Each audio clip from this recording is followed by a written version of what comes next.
Olá, pessoal, bem-vindos ao Boas Opções.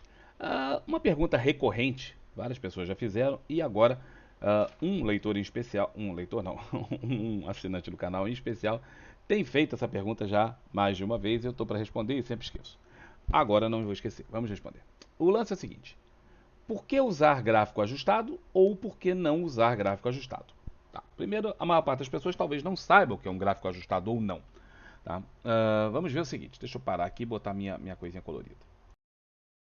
Bem, uh, para quem não sabe, as ações pagam dividendos. Elas pagam dividendos ao longo da sua história. Então, quem olhar um ativo como Petrobras, vai olhar um gráfico assim, ó, desde 94, esse é o gráfico da Petrobras. Tá? Só que ao longo desses anos todos, ela pagou dividendos, juros sobre capital próprio, às vezes fez split, às vezes fez um agrupamento de ações, às vezes fez uma chamada para participação dos sócios acionistas. Muitas coisas podem acontecer ao longo da vida de uma empresa. E isso vai se refletir nas suas ações ao longo de muitos e muitos anos. Se a gente olhar única e exclusivamente o gráfico, pura e simplesmente o gráfico, o preço nominal da ação, você poderia imaginar, por exemplo, que em algum momento a ação da Petrobras valeu 22 centavos de reais. Mas não valeu. Em hora nenhuma você comprou uma ação da Petrobras por 22 centavos de reais. Não aconteceu. Tá? Mas quando você ajusta o gráfico, tá? Vamos ajustar esse gráfico. Esse gráfico aqui ele já está ajustado. Tá? Você vem aqui, quem tem o Profit, pode vir aqui em cima, ó, em exibir. Aí você vai ver aqui, ó, dividendos, juros e bonificações, Ctrl J. Splits e grupamentos, Ctrl K. Então, essa é a forma que a gente tem de tirar ou colocar. Esse gráfico que está aqui na tela está com já correção para dividendos, juros e bonificações e também correção para splits e grupamentos. Eu vou tirar isso. Tá? Então eu vou tirar através do Ctrl K e do Ctrl J. Tá? Não vou ficar ali clicando naquele negócio. Então vamos ver agora. Esse é o gráfico da Petrobras, como eu vejo hoje. Se eu tirar as bonificações, pagamento de dividendos, tudo, o gráfico fica desse jeito. Observa o gráfico como está e olha como ele fica. Observa que ele mudou bastante. O formato geral vai ser o mesmo, porque a relação do preço entre um momento e outro é o mesmo, nesse caso. Mas, observa que mudou. Aí você vai, quando você chegar mais pertinho, você vai ver que vão começar a aparecer uns gaps muito esquisitos dentro do ativo. Tá? Aqui eu não estou vendo especificamente nenhum. Vamos ver aqui. Ó. Vamos ver. Porque onde a ação tiver feito um split, a Petrobras não fez. Mas se a gente olhar isso aqui em MGLU, talvez fique melhor. Eu vou voltar com o gráfico ó, do jeito que estava inicialmente. E vamos ver aqui em MGLU. Acho que talvez MGLU 3 aí fica mais claro para mostrar isso. Vamos afastar o gráfico de novo, igualzinho estava fazendo com a Petrobras. Tá? Então essa aqui é MGLU. Ó. Esse é o gráfico que a gente olha hoje em dia com tudo corrigido. Todas as correções possíveis e imagináveis. O gráfico fica assim. Se eu tirar os grupamentos, por exemplo, a MGLU fez, eu sei que ela fez, eu acompanho o ativo, ela fez vários splits ao longo do tempo. Primeiro ela fez um grupamento aqui embaixo e depois ela fez vários splits aqui em cima. Olha o gráfico e observa como é que é isso sem aquele negócio, sem a correção. Observa que aqui atrás, ó, ela valia num certo dia R$ 1,72 e no outro dia ela valia 17. Abriu já valendo 12. Não, 17 não, 12. Daqui ela veio para cá. Aí você olha o gráfico e fala assim: cacete, o que aconteceu com a ação? Simples, ela fez um grupamento. Tá? Ela juntou várias ações em uma. Então você era dono de R$ 1.000, vamos dizer, em MGLU. Quanto você continua tendo em MGLU? R$ 1.000. Seu valor não mudou. Mas você tinha, vamos dizer, 4.000 ações, agora você tem 1.000. Vamos dizer que o grupamento tenha sido de 1 para 4. Não foi nesse caso aqui, teria que fazer a divisão de 1,78, mais ou menos isso aqui, por esse valor aqui de cima, 13. Então vamos dizer, 13 dividido por 1,80. O grupamento foi de 7. Se você fizer a conta direitinho, vai ver que foi de 7 para 1. Então, se eu tinha antes 7.000 ações, no dia seguinte eu passei a ter 1.000 ações, valendo o mesmo valor. Eu tinha, vamos dizer, R$ 8.000, eu continuo tendo R$ 8.000.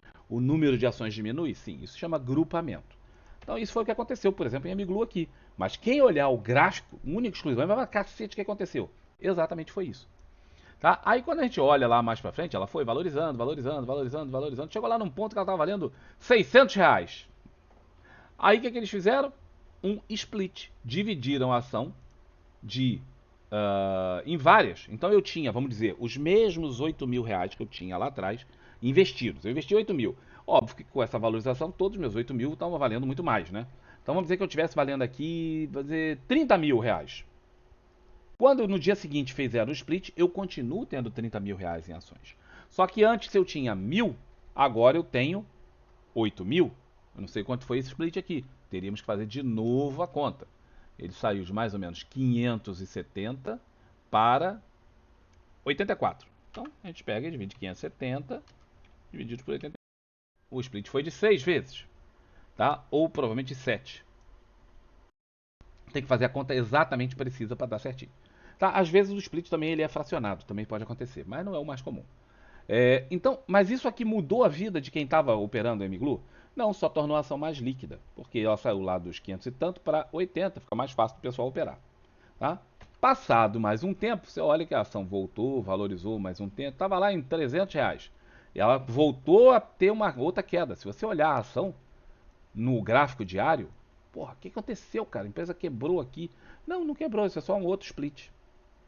E ela fez vários outros splits. Fez esse, fez esse, fez esse, que foi o último que ela fez antes da derrocada do ativo. Tá? Então isso aqui é o que a gente chama de gráfico não ajustado. Por que, que eu não uso? Tem algum erro você usar esse gráfico? Não, não tem nenhum erro. Você pode usar esse gráfico. O grande problema é o seguinte: traça linhas de tendência, traça suportes, traça resistências nisso aqui. É muito difícil. É muito difícil. Por quê? Porque não, a coisa mudou de tal forma radicalmente, ó, que as linhas ficam lá em cima. Essa linha aqui, por exemplo, nunca mais ela vai voltar a ser vista.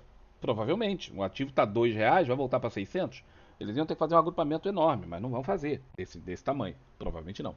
Então, esse gráfico não ajustado, ele é muito ruim para o grafista. Ah, ele serve para alguma coisa? Para algumas pessoas serve. Para mim, eu pessoalmente sou grafista. Então, isso aqui quebra a minha visualização do gráfico. Por quê? Porque eu não consigo. Minhas linhas de suporte e resistência vão todas embora, porque fica tudo preso lá em cima. Se eu corrigir esse gráfico para agrupamentos e splits, vamos lá. É o mesmo gráfico, tá, galera? Eu só fiz a correção. Esse é o gráfico corrigido. Então, a Emiglu, por esse gráfico corrigido, nunca chegou a R$ 600. Chegou a 30. Mas ela já chegou lá em cima, uns valores muito altos. Tá? Mas aqui eu consigo traçar suportes e resistências e linhas de tendência. Eu consigo ver as coisas com clareza. Como boa parte do mercado trabalha com gráficos corrigidos, como este, as memórias de preço e as coisas visualmente em termos de gráfico ficam claras. Ficam claras. Sem contar o seguinte, que eu nem abordei do outro jeito, mas pensa as médias. Olha a média de essas médias aqui. Todas essas linhazinhas são médias. Olha o que acontece com as médias. Elas ficam completamente alucinadas. Ó. Por quê? Porque o preço saiu de 600 para 80. A média faz até um cotovelo aqui, ó. Então as médias começam a ficar totalmente loucas. Pensa durante todo esse período aqui, ó, de trabalho, que parece pouco, mas isso aqui deu quase uns 6, 7 meses. A média de 200 estava totalmente enviesada por causa desses preços. Se eu corrijo isso, não, a média, ó, Emiglu começou uma tendência de alta em 2016, primária, aqui média de 200, para falar a verdade foi aqui, ó, em 2016, e só terminou essa tendência de alta primária aqui, ó, em 2021 já. Ponto final, agora eu tenho uma média que me diz isso, e que do outro jeito eu não consigo. Então por isso que eu, pessoalmente, sempre uso os gráficos ajustados. É errado usar o não ajustado? Não. Se você está acostumado a fazer desse jeito, se para você é bom, se você consegue ver os gráficos e tal, eu, como analista gráfico, preciso ter esse tipo de visão. As médias, tudo numa continuidade. E aí eu consigo traçar, por exemplo, suporte, resistências aqui, ó. Eu consigo traçar em MGLU que aqui nessa região de 5 e pouco, R$ 6, ela tinha um suporte, estava aqui, estava ali. Mas só que em 2020, antes dos tais splits, aqui, esse preço não estava nessa região, esse preço estava lá no diabo que carrega, lá para cima. Logo, eu não consigo ver esse suporte, mas aqui eu consigo. Tá? Vamos voltar na Petro, e lá a gente consegue ver, porque a Emiglu não é uma boa pagadora de dividendos, mas a Petro é. Então aqui, ó, tem a Petro, né? Quando a gente faz aqueles grupamentos, aquelas coisas todas, você vai ver que a Petro também fez lá em 2000, aqui, ó, um split grande, enorme, gigante. Depois ela fez o outro aqui, ó, em 2005. E isso muda completamente o esquema, porque a Petro estava R$ 200. Hoje Petro está 34. Se você olhar isso, fala, ih, tá super barata. Não tá barata. Não tá barata. Ela tá no preço até maior do que aquele, se você corrigir o gráfico. A Petro está agora na sua máxima histórica com o gráfico corrigido. Então faz muita diferença de percepção. A maior parte dos analistas trabalha com gráfico assim. Ah, você quer trabalhar de outro jeito? Nenhum problema. Vamos corrigir a Petro por bonificações, dividendos, etc. Tá aí, ó. Então, se você corrige isso, você vai ver que, levando em conta os dividendos, levando em conta essas coisas, a Petro está longe do seu preço máximo histórico. O preço máximo histórico dela, por essa visão, foi R$ 52. Está aqui em cima. Tá? E ela está agora em 34, né? 34 e uns trocadinhos, depois de ontem. Mas isso dificulta a minha vida. Por quê? Porque eu tenho aqui, ó, resistências que num gráfico não ajustado não existem. Não existem essas resistências. Por quê? Porque ela está no máximo histórico. Qual a resistência? Ela mesma, é o próprio preço, porque o máximo histórico é sempre uma resistência. Mas agora, se eu não faço com gráfico ajustado, eu tenho resistências aqui, ó. Eu tenho problemas com as médias, porque o preço muda, né? O número muda. O que tinha de tempo aqui, os números são os mesmos, mas a forma de desenhar o gráfico muda. Ah, vale a pena você olhar esse jeito aqui e depois olhar o outro, fazer isso e depois isso? Pode valer para alguns tipos de analistas, pode ser útil, tá? Eu, pessoalmente, não uso, não faço. Eu olho o gráfico sempre totalmente ajustado e trabalho com isso. Mas você pode pensar de outra forma. Você pode testar e ver se para você funciona de outra forma, tá? Eu, pessoalmente, prefiro trabalhar com gráfico totalmente ajustado. E aí eu tenho memórias de preços que para mim fazem sentido, tá? Até porque essas coisas mudam. Olha o seguinte. Pensa muita gente que estava trabalhando em 2008 no mercado. Tá? Imagina, você é um operador de bolsa, tá? O cara tem lá 35, 40 anos, está trabalhando no mercado, tal. Passaram-se 14 anos. Você acha que o cara lembra daquele preço? É difícil.